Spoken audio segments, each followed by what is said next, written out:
حضرت یوسف علیہ السلام کا واقعہ اکثر و بیشتر حضرات کو معلوم ہوگا کہ کس طرح ان کے بھائیوں نے ان کے ساتھ زیادتی کی، اور یہ اس خیال سے کہ ہمارے والد حضرت یعقوب علیہ السلام ان سے زیادہ محبت کرتے ہیں، ان کو اس پر حسد ہو گیا، اور حسد کی آگ میں اس بری طرح جلے کہ آپس میں یہ پروگرام بنا لیا کہ یوسف علیہ السلام کو قتل کر دو، اور قتل کرنے کے نتیجے میں اب وہ تو دنیا سے رخصت ہو جائیں گے، اب اپنے والد کی خالص محبت ہمارے لیے رہے گی۔ اب انہی میں سے کسی نے یہ مشورہ دے دیا کہ بھئی قتل تو نہ کرو، قتل کرو گے تو ایک بہت بڑے جرم کا ارتکاب کرو گے، قتل کا گناہ جو ہے وہ معاف ہونا مشکل ہے، لہذا اس کے بجائے کسی اندھے کنویں میں ان کو لے جا کر ڈال دو، تو دیکھو پھر کوئی اٹھا کے لے جائے گا، کیا کرے گا، کم از کم والد صاحب سے وہ دور ہو جائیں گے۔ اللہ کا کرنا ایسا ہوا کہ انہوں نے کنویں میں ڈالا، اور ایک قافلہ آیا اور اس نے پانی لینے کے لیے ڈول ڈالا، تو حضرت یوسف علیہ السلام اس ڈول میں سوار ہو گئے۔ اب جب ان کو کھینچا تو دیکھا تو لڑکا نظر آ رہا ہے، تو انہوں نے ان کو غلام بنا لیا، غلام بنا کر مصر میں انہیں جا کر بیچ دیا۔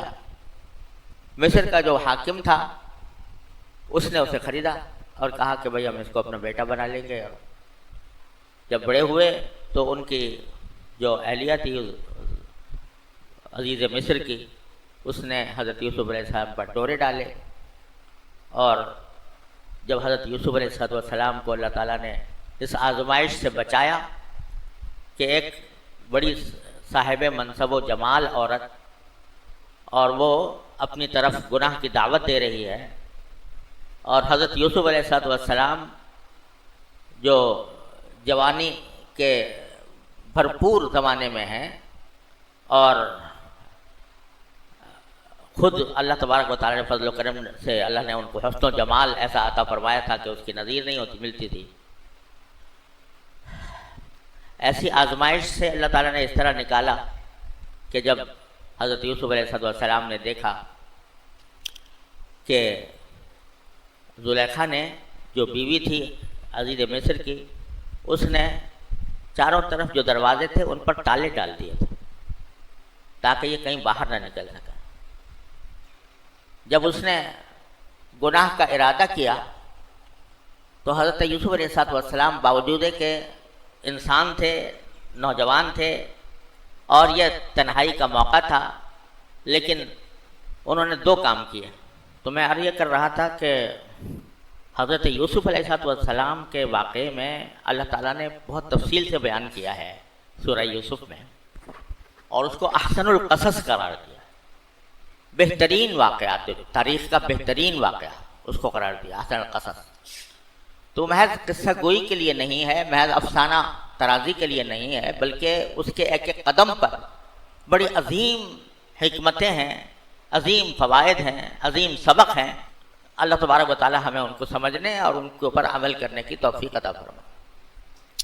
تو پہلی بات تو یہ کہ یوسف علیہ السلام کو ایسی سخت آزمائش میں ڈالا گیا کہ نوجوان ہیں، بھرپور جوانی ہے، اور اس حالت میں عورت نے تالے ڈال دیے ہیں اور گناہ کی دعوت دے رہی ہے۔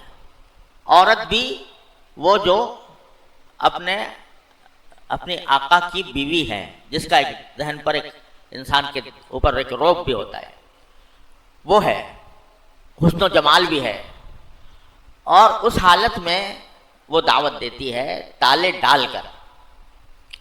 قرآن کریم نے یہ جملہ ارشاد فرمایا وَلَقَدْ ہَمَّتْ بِهِ وَهَمَّ بِهَا،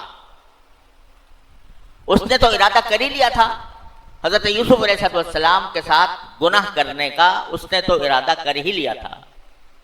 وَهَمَّ بِهَا، اور حضرت یوسف علیہ السلام کے دل میں بھی کچھ خیال آنے لگا تھا، بشر ہیں، انسان ہیں، نوجوان ہیں، خلوت ہے، دعوت ہے، اس موقع پر ان کے دل میں بھی خیال آنے لگا تھا، ایک وسوسہ جیسا ہوتا ہے۔ اور حضرت حکیم الامت مولانا تھانوی قدس اللہ تعالیٰ سرہ فرماتے ہیں کہ یہ جو خیال تھا یہ ایسا تھا جیسے کہ ایک روزہ دار ہو، گرمی کا روزہ ہو اور حلق میں کانٹے پڑ رہے ہوں، اس وقت کوئی ٹھنڈے پانی کا گلاس لا کر دکھائے اس کو، تو کیا ہوگا؟ ایک خیال آئے گا کہ نہیں آئے گا کہ یہ پانی بڑا اچھا ہے اور میرا روزہ ہے اور مجھے پیاس لگی ہوئی ہے، حلق میں کانٹے پڑے ہوئے ہیں، تو خیال تو آئے گا کہ ٹھنڈا پانی کتنا اچھا ہے میرے لیے، لیکن کبھی روزہ نہیں توڑے گا، یہ خیال کبھی نہیں آئے گا کہ روزہ توڑ دوں اس پانی کو دیکھ کر۔ تو وہ ہم بھی ہاں، اس کے معنی یہ ہے کہ دل میں خیال تو آیا، لیکن خیال ایسا تھا جیسے کہ روزے دار کو ٹھنڈا پانی دیکھ کر دل میں خیال پیدا ہو سکتا ہے۔ تو خیال آیا، لیکن لولا ان رأى برہان ربہ، اگر اپنے پروردگار کی نشانی نہ دیکھ لی ہوتی تو اللہ بچائے گناہ میں مبتلا ہو سکتے تھے۔ لیکن اس موقع پر جبکہ اتنے دواعی موجود ہیں، اتنے داعیے، اتنے محرکات موجود ہیں گناہ کرنے کے، حضرت یوسف علیہ السلام نے دو کام کیے اس موقع پر۔ ایک کام تو یہ کہ اپنے رب کو پکارا، یا اللہ میں مبتلا ہو گیا ہوں، بڑی سخت آزمائش میں مبتلا ہو گیا ہوں، اے اللہ مجھے آپ ہی اس سے نکالیں گے۔ تو ایک کام تو کیا دعا، دوسرا یہ کہ دروازوں کی طرف بھاگے، دروازے کی طرف بھاگے، حالانکہ آنکھوں سے دیکھ چکے تھے کہ زلیخا نے دروازے کے اوپر تالے ڈال دیے ہیں اور وہاں سے نکلنا ممکن نہیں ہے، لیکن یہ سوچا کہ میرے بس میں اتنا کام، جتنا کام ہے وہ کر لوں، جتنا میرے بس میں کام ہے وہ کر لوں، اس کے بعد اللہ تعالیٰ کے حوالے۔ تو جہاں زلیخا ڈورے ڈال رہی تھی وہاں سے بھاگے دروازے تک۔ کیوں بھاگے؟ باوجود کہ دیکھ رہے تھے کہ دروازے بند ہیں، اس لیے بھاگے کہ اے اللہ میں نے اپنا جتنے میرے بس میں تھا بھاگنا وہ تو میں نے اتنا تو میں بھاگ لیا، اب آگے اللہ آپ کا کام ہے مجھے نجات دینا۔ تو نتیجہ یہ ہوا کہ جب بھاگے تو اللہ تعالیٰ نے دروازے کھول دیے۔ تو سبق یہ دیا جا رہا ہے یوسف علیہ السلام کا واقعہ سنا کر کہ جب بھی تمہارے دل میں کسی گناہ کا داعیہ پیدا ہو، گناہ کے مواقع آ جائیں اور تم اپنے آپ کو مجبور سمجھنے لگو، تمہارے دل میں بھی کچھ خواہشیں پیدا ہونے لگیں، دل مچلنے لگے، گناہ کرنے کے لیے دل مچلنے لگے، تو تمہارا کام بھی وہی ہونا چاہیے جیسا کہ یوسف علیہ السلام نے کیا کہ ایک طرف اللہ تعالیٰ کو پکارو، یا اللہ میں ایک بہت سخت آزمائش میں مبتلا ہو گیا ہوں، میرا دل دماغ، میری خواہشات، میرا نفس مجھے گناہ کی طرف دعوت دے رہا ہے اور ایسے ماحول میں ہوں کہ مجھے بچنا مشکل نظر آ رہا ہے، اے اللہ مگر تیرے لیے کوئی چیز مشکل نہیں، مجھے اس گناہ سے بچا۔ اور جتنا اپنی بس میں ہو اس سے بچنے کے لیے، اس سے بھاگنے کے لیے جتنی اپنی طاقت ہو اس کو پوری خرچ کر دے۔ یہ دو کام کر لے، قدم بڑھائے اور اللہ سے مانگے، تو کیا ہوگا کہ دروازے اللہ تعالیٰ کھول دیں گے۔ یہ سبق دیا جا رہا ہے اس سارے واقعے سے۔ حضرت مولانا رومی رحمۃ اللہ علیہ مثنوی میں اسی واقعے کو بیان کرتے ہوئے فرماتے ہیں کہ گرچہ رکھنا نیست عالم را پدید، گرچہ رکھنا نیست عالم را پدید، خیرہ یوسف وار می باید دوی، کہ اگرچہ تمہارے آنکھوں کے سامنے کوئی رکھنا نظر نہیں آ رہا، کوئی بھاگنے کا راستہ نظر نہیں آ رہا، ان گناہوں سے، ان معصیتوں سے، ان ظلمتوں سے جو سارے ماحول پر چھائی ہوئی ہیں، تو اگرچہ تمہیں کوئی رکھنا نظر نہیں آ رہا کہ کہاں سے میں نکلوں اس ظلمت کے ماحول سے، اس گناہ کے ماحول سے، معصیت کے ماحول سے، لیکن خیرہ یوسف وار می باید دوی، کم از کم اتنا کرو جیسے یوسف علیہ السلام نے کیا تھا کہ بھاگ پڑے ہو وہاں سے، بھاگ لو، نکل جاؤ۔ تو اتنا کرو گے جب اپنے حصے کا کام کر لو گے تو اللہ تعالیٰ اپنے حصے کا کام کرے گا. تم اپنے حصے کا کام کر لو، اللہ تبارک و تعالیٰ اپنے حصے کا کام کرے گا. دیکھو آج کل یہ مشکل بہت پیش آتی ہے جب مجلسیں ہوتی ہیں گھر میں، دوستوں میں، احباب میں مجلسیں ہو رہی ہیں، اس میں غیبت شروع ہو گئی، کسی کی غیبت شروع ہو گئی. اب آدمی بیٹھا ہے، چاہے وہ خود غیبت نہیں کر رہا لیکن غیبت سن رہا ہے دوسرے سے. اب یہ جس طرح غیبت کرنا گناہ ہے، اسی طرح غیبت کو سننا بھی گناہ ہے. غیبت کو سننا بھی گناہ ہے. تو اب اگر میں ایک مجلس میں بیٹھا ہوں اور مجلس جو ہے وہ جمی ہوئی ہے، اس میں غیبت کا بازار گرم ہے، غیبتیں ہو رہی ہیں، تو پہلا کام تو انسان کو یہ چاہیے کہ غیبت کرنے والے کو روکے کہ بھائی یہ غیبت ہو رہی ہے، اب کسی اور کوئی اور کام اختیار کرو، یا بات کا موضوع بدلے. جو موضوع ہوا چل رہا ہے اس سے ہٹا کر کسی اور طرف بات کو لے جائے تاکہ غیبت کا دروازہ بند ہو. لیکن اگر ایسا نہ کر سکے آدمی، اس پر قدرت نہ ہو، تو پھر اس کا فریضہ یہ ہے کہ اس مجلس سے اٹھ جائے. قرآن کریم نے فرمایا کہ جب تم کسی ایسی مجلس میں ہو جہاں اللہ کی آیتوں کی تکذیب کی جا رہی ہو، استہزاء کیا جا رہا ہو، فَلَا تَقْعُدُوا مَعَهُمْ، تو ان کے ساتھ مت بیٹھو، حتیٰ یخوضوا فی حدیث غیرہ، جب تک کہ وہ دوسرے بات میں مشغول نہ ہو جائے. اٹھ جاؤ وہاں سے. تو یہ وہی بات ہے کہ جب غیبت ہو رہی ہوتی ہے تو مجلس گرم ہوتی ہے، اور مجلس کے اندر آدمی کا دل چاہتا ہے کہ میں یہاں بیٹھوں، ابھی دوستوں کی مجلس ہے، عزیزوں کی مجلس ہے، اس میں دل چاہتا ہے کہ بیٹھوں. ہو رہی ہے وہاں پر غیبت اور بدلنے کا راستہ نہیں. تو خیر یوسف وار میں بایت دوید، تو یوسف علیہ السلام کی طرح اپنا کام کر لو کہ وہاں سے ہٹ جاؤ تاکہ تم اس غیبت کے گناہ میں شامل نہ ہو. اللہ بچائے، یہ غیبت ایسی مصیبت ہے کہ آج کل مشکل ہی سے کوئی مجلس اس سے خالی ہوگی، لیکن راستہ وہی ہے کہ اے اللہ میں پھنس گیا اس مجلس میں، مجھے اس سے بچا لے، اور اپنے حصے کا کام یہ کرے کہ اٹھ جائے وہاں سے، ادھر ادھر چلا جائے. تو یہ سبق، عظیم سبق حضرت یوسف علیہ السلام نے دیا. معمولی نہیں ہے یہ آزمائش جو حضرت یوسف علیہ السلام کو پیش آئی، بہت سنگین آزمائش تھی، لیکن اس میں جو طرز عمل اختیار کیا اس نے ہمارے واسطے ایک دروازہ کھول دیا کہ جب بھی گناہ کا موقع آئے، یا گناہ کی خواہش ہو، یا گناہ کے لیے دل مچلے، تو یہ دو کام کرو، اللہ کو پکارو اور وہاں سے جتنا اپنے حصے جتنا بھاگ سکتے ہو اتنا بھاگ جاؤ، جتنا تمہارے بس میں ہے وہ تم کر لو. میں نے اپنے والد ماجد قدس اللہ تعالیٰ سرہ سے سنا کہ یہ جو سن 1857 میں جنگ آزادی ہوئی تھی، مسلمانوں نے انگریزوں کی غلامی سے نجات پانے کے لیے ایک جنگ ہوئی تھی، 1857 کی مشہور جنگ ہے. تو اس میں ایک عالم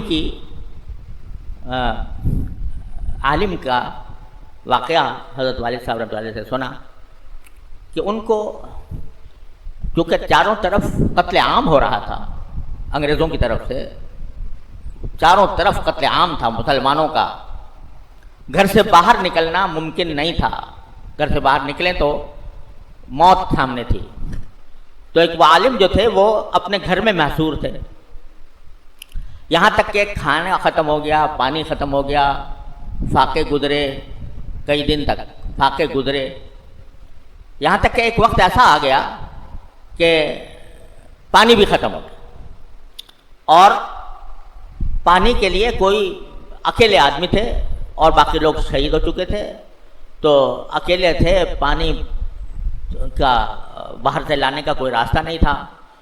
اب اتنے کمزور ہو گئے، لاغر ہو گئے کہ ایک طرف بالکل کمزوری سے ہڈی اور چمڑا رہ گیا تھا، اتنے کمزور ہو گئے تھے، دوسری طرف گھر میں پانی نہیں تھا، پیاس سے بالکل ایسا تھا جیسے اب جان نکل جائے گی. جب اس حالت میں پہنچے تو ایک پیالہ تھا ان کے پاس، خالی پیالہ، اس کو سرکا کر اپنے کمرے سے صحن تک لے کر آئے، اور صحن تک لانے کے بعد جہاں کھلا آسمان تھا وہاں جا کر دعا کی کہ یا اللہ میرے بس میں اتنا ہی تھا کہ میں پیالہ یہاں پر لا کر رکھ دوں، تو بارش دینا تو آپ کا کام ہے، اپنی رحمت سے ایسی بارش عطا فرما دیجئے کہ میرا پیالہ بھر جائے، میں پانی پی لوں۔ اللہ تبارک و تعالیٰ نے اس بندے کی یہ دعا اس طرح سنی کہ اچانک بادل آتے ہیں، بادل گھرتے ہیں، بارش ہوتی ہے، اور نہ صرف وہ پیالہ اور بھی جو کچھ ان کے پاس برتن تھے وہ بھی پانی سے بھر گئے۔ کیوں؟ بندے نے اپنا جتنا کام کرنے کا تھا اپنا حصہ پورا کر لیا، اب باقی اللہ تعالیٰ سے مانگا کہ اللہ یہ میرے حصے کا اتنا کام میرا تھا، آگے آپ کر دیجیے۔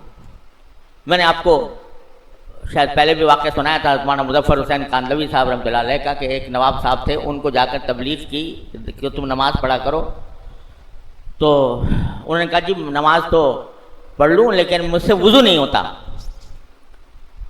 تو حضرت نے فرمایا کہ تم بے وضو ہی پڑھ لیا کرو، بے وضو پڑھ لیا کرو۔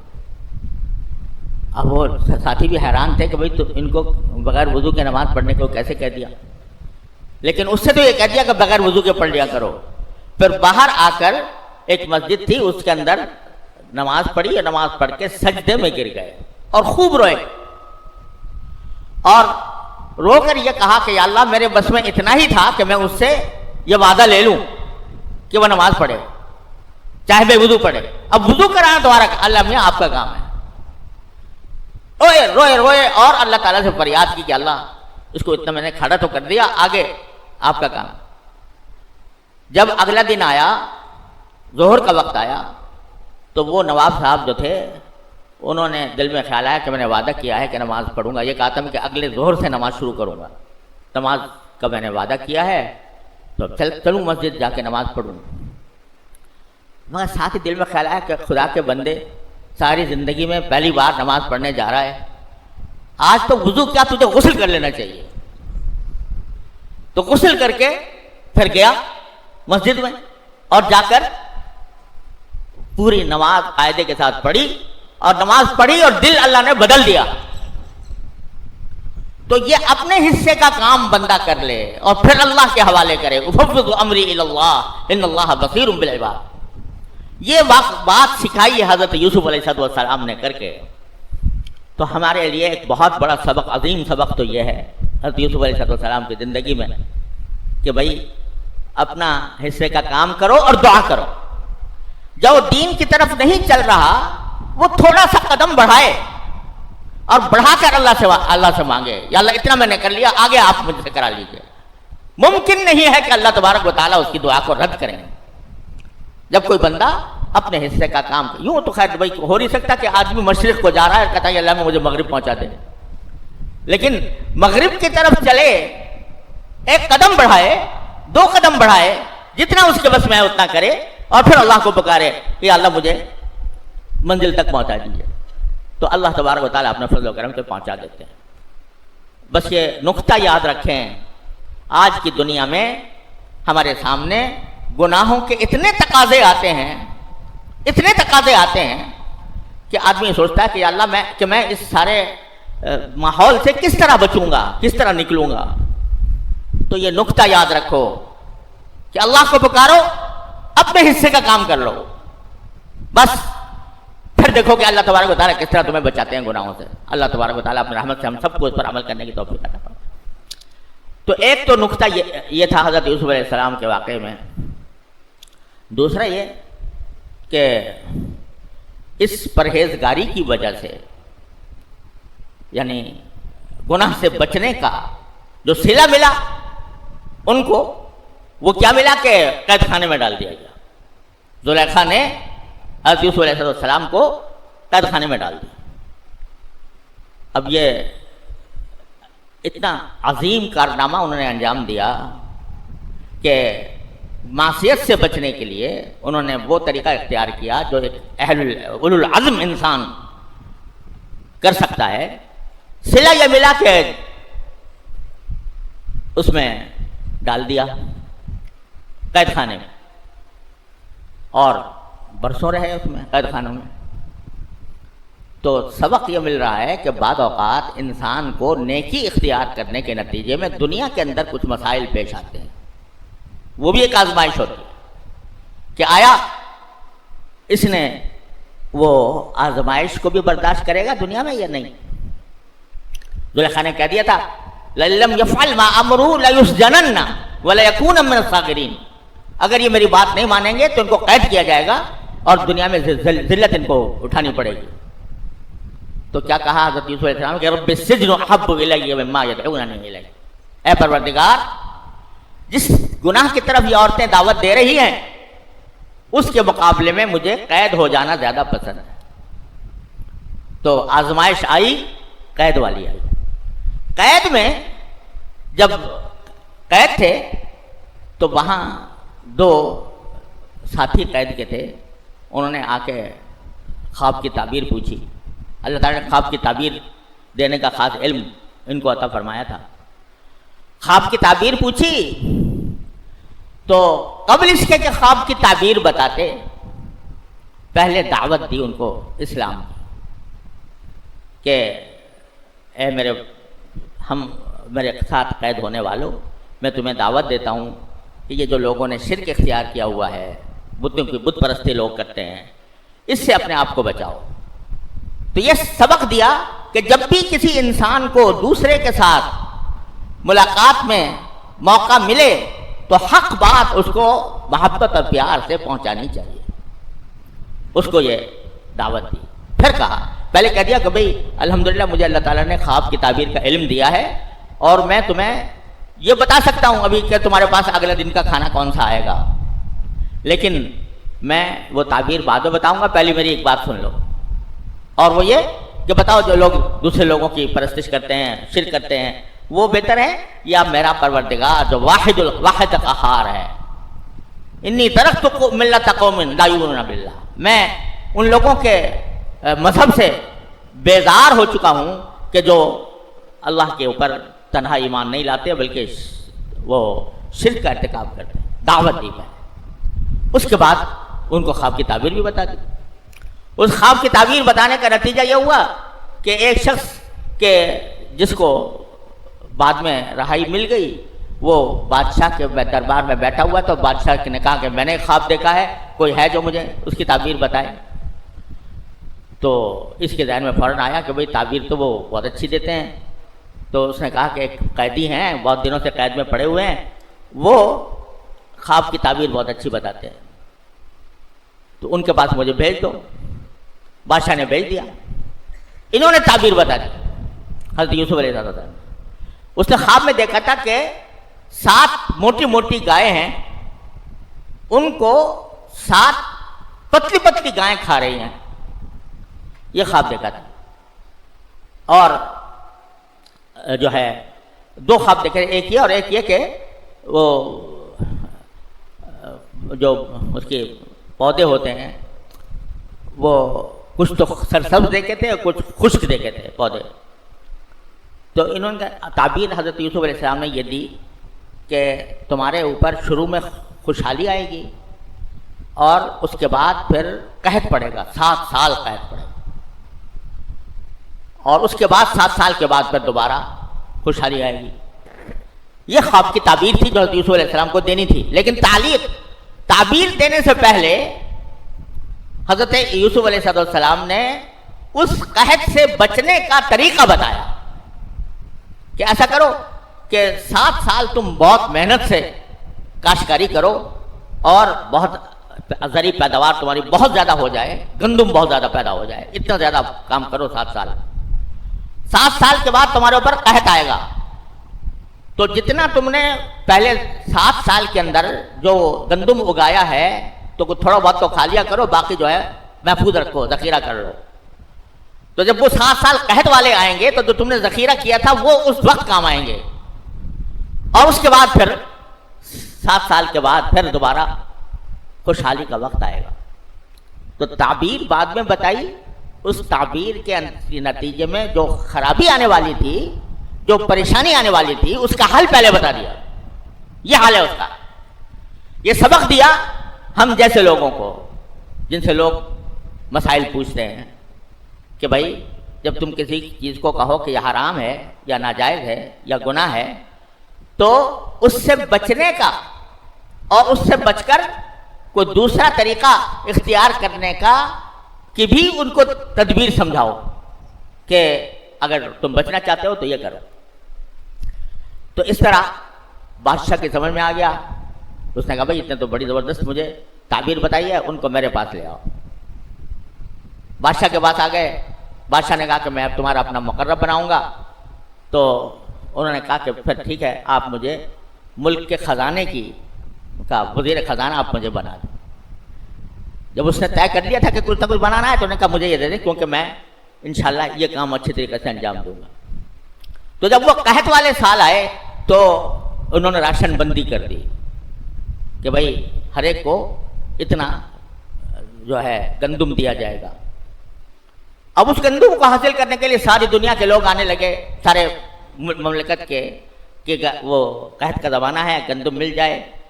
تو ان کے وہ بھائی جنہوں نے کنویں میں پھینکا تھا وہ بھی راشن لینے کے لیے آ گئے ان کے پاس. اور حضرت یوسف علیہ السلام, ان کے تو حاشیے خیال میں یہ بات نہیں ہو سکتی تھی کہ یہ وزیر خزانہ بنے بیٹھے ہیں یا یہ بادشاہت ان کے قبضے میں ہے. تو وہ آ کے ان سے مانگا انہوں نے کہ بھائی ہمیں راشن دے دو. یوسف علیہ السلام پہچان گئے کہ میرے بھائی ہیں. تو جب وہ ان کو بھر کے دے دیا اور ساتھ میں جو قیمت انہوں نے دی تھی وہ قیمت بھی اٹھا کر انہی کے اس میں رکھ دی. جو قاتل تھے جنہوں نے کنویں میں پھینکا تھا ان کے ساتھ یہ معاملہ کیا کہ راشن دیتے وقت جو قیمت انہوں نے ادا کی تھی وہ بھی ان کے قافلے کے اندر چھپا کر رکھ دی کہ جا کے دیکھیں کہ پیسے واپس مل گئے. لیکن ساتھ یہ کہہ دیا کہ تمہارا جو ایک بھائی ہے وہ حضرت یوسف علیہ السلام کا حقیقی بھائی تھا, اس کو آئندہ مرتبہ لے کر آنا ورنہ تمہیں راشن نہیں ملے گا. تو یہاں حضرت یوسف علیہ السلام کو اللہ تعالیٰ نے یہ منظر بھی دکھایا کہ جو میرے قاتل تھے وہ میرے پاس محتاج بن کر آئے اور آ کر انہوں نے راشن مانگا, بھائی کو بھی بلا لیا. اگلی مرتبہ بھائی بھی آ گیا, اس کو بھی چپکے سے بتا دیا کہ تم میرے بھائی ہو اور خاموش رہنا. جب روانہ ہونے لگے تو یوسف علیہ السلام نے ایک پیالہ جو ہے بنیامین کے, ان کا بھائی بنیامین تھے, ان کے اندر رکھوا دیا. اور جب وہ جانے لگے تو ان کو کہا کہ تم تو چور لوگ ہو.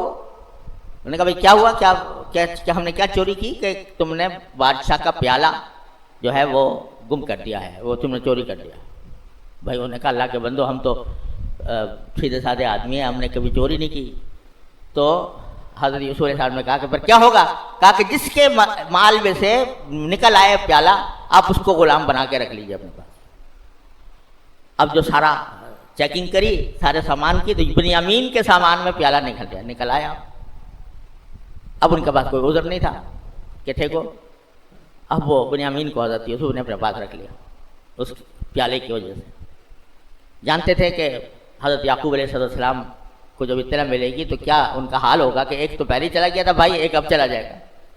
لیکن حضرت یوسف علیہ السلام نے یہ تدبیر کی تاکہ ان بھائیوں کو تھوڑی سی عقل آئے اور یہ پھر دوبارہ جائیں باپ کے پاس اور اپنے پچھلے کرتوتوں کے اوپر ان کے دلوں میں استغفار اور ندامت پیدا ہو.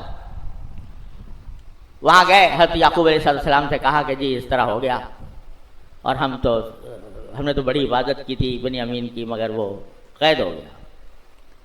تو اس وقت حضرت یعقوب علیہ السلام نے فرمایا کہ فصبر جمیل واللہ المستعان علی ما تصفون.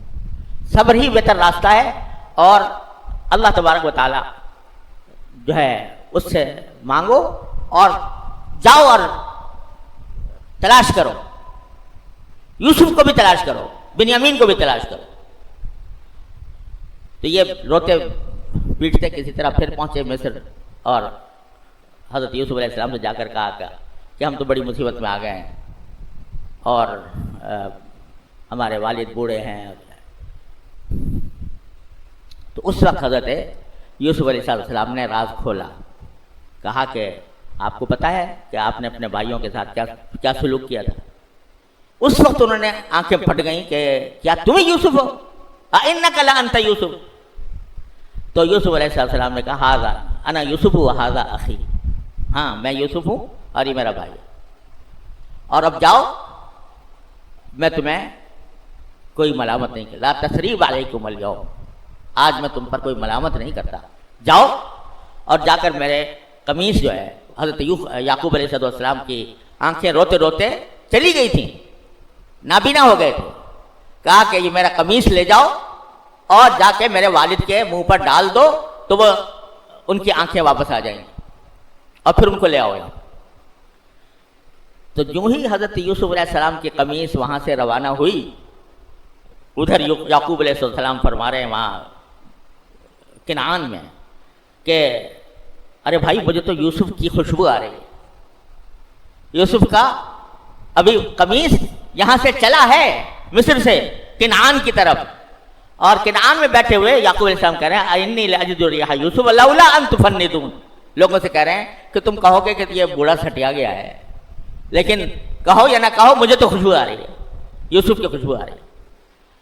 تو جا کر وہ قمیص لے جا کر پہنچی اور یعقوب علیہ السلام کے اوپر ڈالی گئی. حضرت یعقوب علیہ السلام کی آنکھیں واپس آ گئی، بینائی واپس آ گئی، اور پھر حکم ہوا کہ اب جاؤ مصر کے اندر واپس. حضرت یوسف علیہ السلام نے کہا پورے اپنے خاندان کو لے آؤ مصر. تو یہ سب کے سب وہاں پر پہنچے. تو حضرت یوسف علیہ السلام نے اس وقت یہ فرمایا کہ ادخلوا مصر انشاء اللہ آمین، آؤ تم مصر کے اندر داخل ہو جاؤ. اور پھر اپنے والدین کو تخت پر بٹھایا، اور جب تخت پر بٹھایا تو والدین بھی اور یہ 9 بھائی بھی سارے کے سارے سجدے میں گر گئے حضرت یوسف علیہ السلام کے ساتھ. اس زمانے میں سجدہ تعظیمی جائز تھا. ایک سجدہ ہوتا ہے شرک والا کہ کسی کو اپنا خدا سمجھ کر سجدہ کیا جائے، وہ تو بالکل حرام ہے، شرک ہے. لیکن ایک سجدہ ہوتا ہے تعظیمی، کسی کی تعظیم کی خاطر سجدہ کرنا، یہ پچھلی امت میں حلال تھا، رسول کریم صلی اللہ علیہ وسلم کی امت میں ممنوع ہوا. تو وہ سارے کے سارے سجدے میں گر گئے. تو وہ شروع میں جو خواب دیکھا تھا حضرت یوسف علیہ السلام نے کہ کیا ہے 11 کوكبا والشمس والقمر رأيتهم لي ساجدين، کہ 11 ستارے اور شمس و قمر مجھے سجدہ کر رہے ہیں. تو وہ منظر سامنے آ گیا کہ شمس و قمر تو والد اور والدہ تھے، اور 11 ستارے 11 بھائی تھے. تو اس وقت حضرت یوسف علیہ السلام نے کہا ھذا تأویل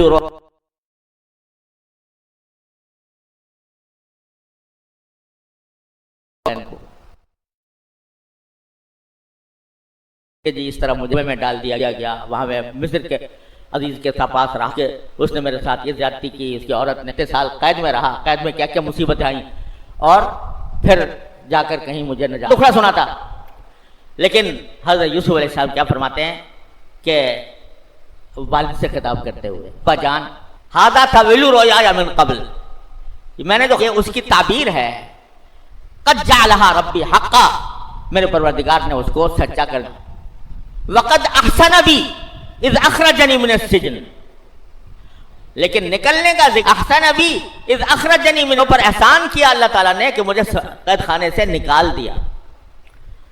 اذ اخرج من السجن وجاء بکم من البدو، اور احسان کیا اللہ تعالیٰ نے کہ آپ کو دیہات سے، کنعان کے دیہات سے اٹھا کر میرے پاس لے آیا اور مجھے آپ سے ملاقات کا موقع تھا.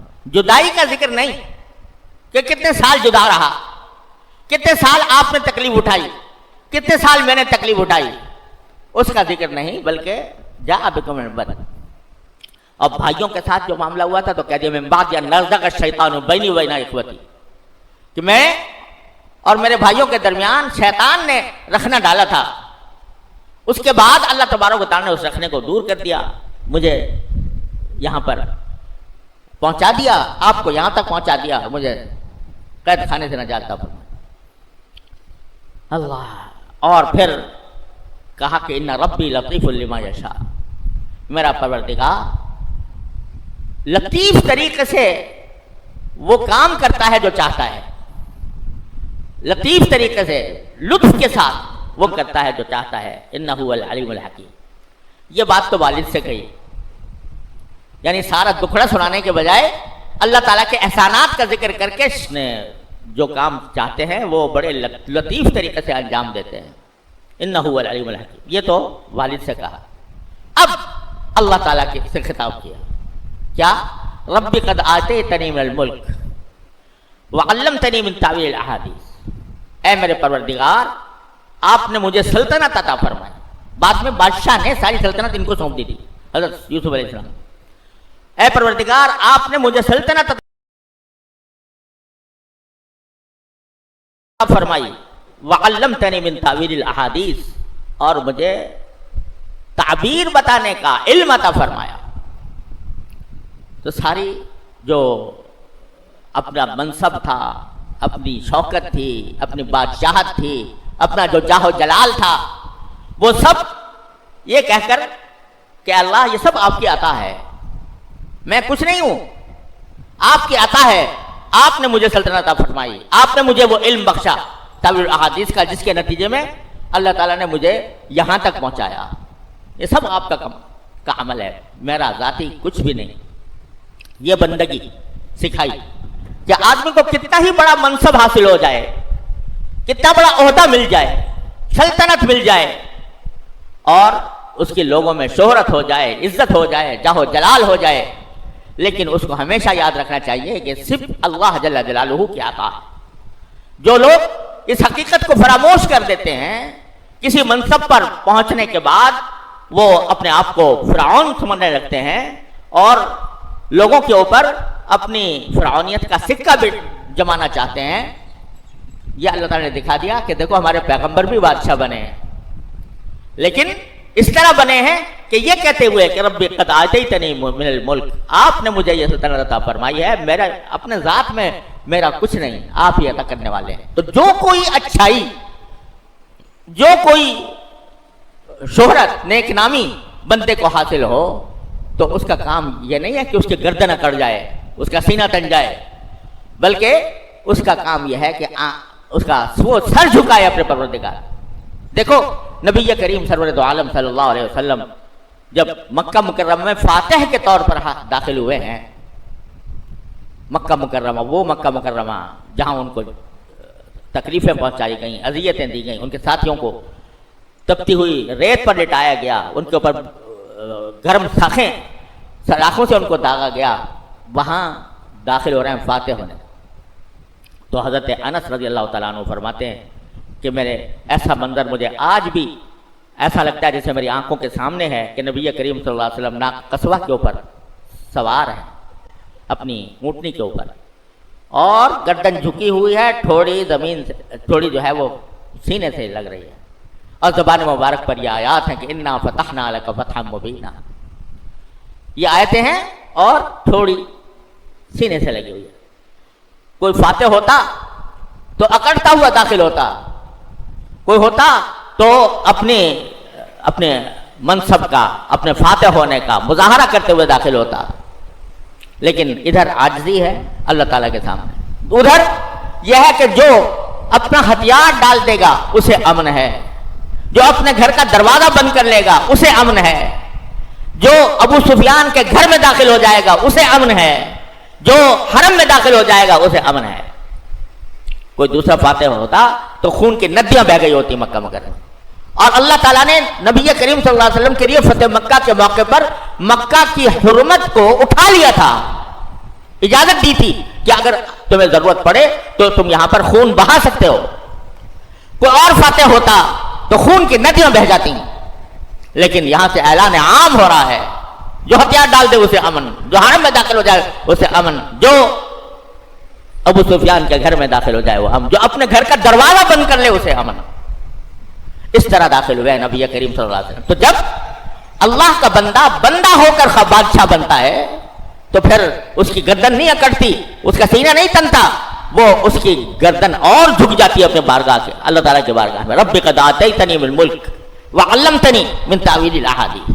اس کے بعد یہ دعا فرمائی جہاں سے میں نے بات شروع کی تھی، فاطر السماوات والارض انت ولی فی الدنیا والآخرہ توفنی مسلما والحقنی بالصالحین۔ فاطر، اے آسمانوں اور زمین کے پیدا کرنے والے، فاطر السماوات والارض، انت ولی فی الدنیا والآخرہ، تو ہی ہمارا کارساز ہے دنیا میں بھی اور آخرت میں بھی۔ جو کچھ ہوا میرے ساتھ وہ سب آپ کی مشیت سے ہوا، اور میرا جو کام بنا وہ آپ کی رحمت سے بنا۔ انت ولی فی الدنیا والآخرہ، یہ الفاظ وہ ہیں جو سینے سے ابلے ہیں، ایسا نہیں کہ زمین ہونٹوں پر آ گئے، یہ سینے سے ابلے ہوئے الفاظ ہیں۔ فاطر السماوات والارض انت ولی فی الدنیا والآخرہ، تو میرا کارساز ہے دنیا میں بھی اور آخرت میں بھی۔ یا اللہ، جب میں قید میں تھا تو میرا کارساز تھا، جب مجھے کنویں میں ڈالا گیا تھا اس وقت بھی تو میرا کارساز تھا، جب تو نے مجھے بادشاہ بنایا اس وقت بھی تو میرا کارساز تھا، اور اب میں آپ کے سامنے دعا کرتا ہوں کہ آخرت میں بھی آپ میرے کارساز بنیں۔ انت ولی فی الدنیا والآخرہ توفنی مسلمن، اے اللہ مجھے مسلمان ہونے کی حالت ہی میں موت دیجئے۔ یعنی اس وقت بھی یہ دھڑکا لگا ہوا ہے کہ کہیں میں بہک نہ جاؤں، کہیں شیطان مجھے راستے سے نہ ہٹا دے۔ تو اللہ میں آپ سے یہ مانگتا ہوں کہ مرتے دم تک میں آپ کا تابع دار رہوں۔ توفنی مسلم، یہ ہر مسلمان کو چاہے وہ کتنا ہی پرہیزگار ہو، کتنا ہی متقی ہو، کتنا ہی پاک باز ہو، اس کو یہ دعا مانگتے رہنا چاہیے کہ یا اللہ مجھے مرتے دم تک اپنا بندہ بنائے رکھیے۔ کیوں؟ اس لیے کہ انسان کے دلوں کو بے راہ ہونے کا اس میں کوئی دیر نہیں لگتی، ذرا سی دیر میں آدمی پھسل جاتا ہے۔ تو اس واسطے اپنے کسی چیز پر بھروسہ نہ کرے کہ میں متقی ہوں، پارسا ہوں، ایمان رکھتا ہوں۔ خدا جانے حدیث میں آتا ہے کہ القلوب بین اصبع الرحمن، انسان کے جو دل ہیں وہ رحمان کے ہاتھ انگلیوں میں ہیں، وہ ادھر پلٹ دے یا ادھر پلٹ دے۔ تو اللہ بچائے کسی وقت کوئی وقت ایسا آ جاتا ہے کہ اچھا خاصا مسلمان، مومن، متقی، پارسا وہ راہ سے بھٹک جاتا ہے۔ تو اس لیے اس بادشاہت پر پہنچنے کے بعد، پیغمبری پر پہنچنے کے بعد، اپنے بدخواہوں کے اوپر فتح پانے کے بعد یہ دعا مانگ رہے ہیں کہ توفنی مسلمن، مجھے موت آئے تو آپ کے تابع دار بن کر مروں۔ اسی لیے بزرگ ہمیشہ یہ دعا کرنے کی تلقین کرتے رہے کہ اللہ تعالیٰ حسن خاتمہ عطا فرمائے، حسن خاتمہ بالخیر ہو، اللہ تعالیٰ ہم سب کا خاتمہ بالخیر فرمائے۔ توفنی مسلمن والحقنی بالصالحین، اور مجھے نیک لوگوں کے ساتھ شامل کر دی۔ یہ دعا فرمائی، یہ سارا کام ہونے کے بعد، ساری فتح حاصل ہونے کے بعد، ساری مرادیں پوری ہونے کے بعد، فاطر السماوات والارض انت ولی فی الدنیا والآخرہ توفنی مسلمن والحقنی بالصالحین۔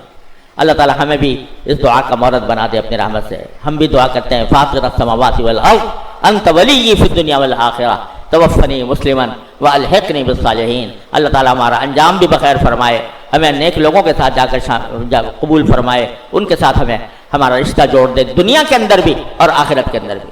وصلی اللہ تعالی علی خیر خلقہ سیدنا محمد وعلی اصحابہ اجمعین۔ اللہم صلی علی سیدنا مولانا محمد کما صلیت علی ابراہیم وعلی آل ابراہیم انک حمید مجید۔